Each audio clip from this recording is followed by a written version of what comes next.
আজকে ছেলে মেয়ের বায়নার জন্য ডিম তড়কা বানালাম। তার জন্য লাগছে 250 গ্রাম তড়কার ডাল। এটাকে আমি ধুয়ে পরিষ্কার করে রেডি করে নিয়েছি। ডালগুলো প্রেসারে দিয়ে দিলাম, একটু জল দিয়ে দিলাম, সামান্য পরিমাণ লবণ দিয়ে দিলাম যাতে ডালটা ভালো সিদ্ধ হয়ে যায়। গ্যাসে বসিয়ে দিলাম, 6টা সিটি হবে, তারপরে নামিয়ে রেখে দেবো। এই তড়কার জন্য ডাল সিদ্ধ করে নিয়েছি, তার জন্য 2টো ডিম নিয়ে নিয়েছি, একটা বড় সাইজের টমেটো আর 3টে বড় সাইজের পেঁয়াজ, ঝালের জন্য পরিমাণ মতো লঙ্কা। সবগুলোকে ভালো করে ধুয়ে পরিষ্কার করে কেটে গুছিয়ে নিয়েছি। রান্না শুরু করার জন্য কড়াই বসিয়েছি, তাতে আমি সর্ষের তেল দিয়ে দিলাম। তরকাটা আমি সর্ষের তেলে রান্না করব। সর্ষের তেলে রান্না করলে ঝাঁসটা ভালো হয়, খেতেও টেস্টি হয়। তেল গরম হয়ে গেছে, এখন আমি তেলের মধ্যে রসুন দিয়ে দিলাম। রসুনটা একটু লাল হয়ে গেছে, এখন আমি তেলের মধ্যে পেঁয়াজ দিয়ে দিচ্ছি।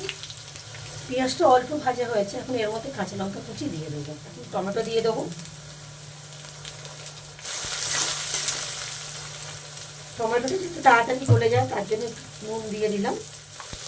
টমেটোটা খানিকটা ভাজা হয়ে গেছে, এবার আদা বাটা দিয়ে দিলাম। আমি আদা রসুন বাটা ইউজ করেছি, আপনারা চাইলে কুচানোও দিতে পারেন, তাতে স্বাদের কোনো হেরফের হবে না।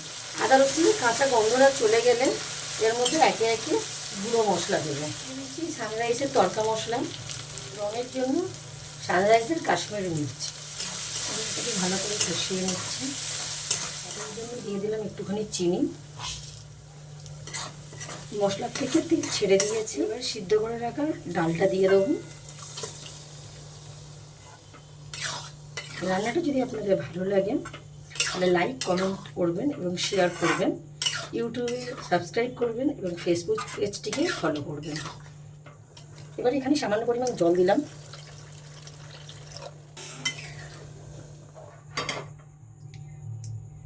সামান্য পরিমাণ সাদা তেল দিয়ে গরম করতে দিলাম।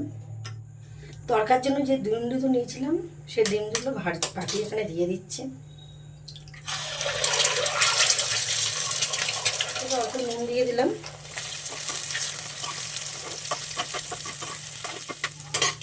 তরকার ডিম দুটো ভুজিয়া করে ভেজে নিলাম।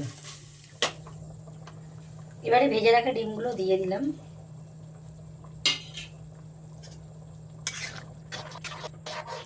তরকাটা গাঢ় হয়ে আসলে খানিকটা কাসুরি মেথি এইভাবে হাতের মধ্যে ডলে এইভাবে দিয়ে দিতে হবে, তাতে গন্ধটা খুব ভালো হয়।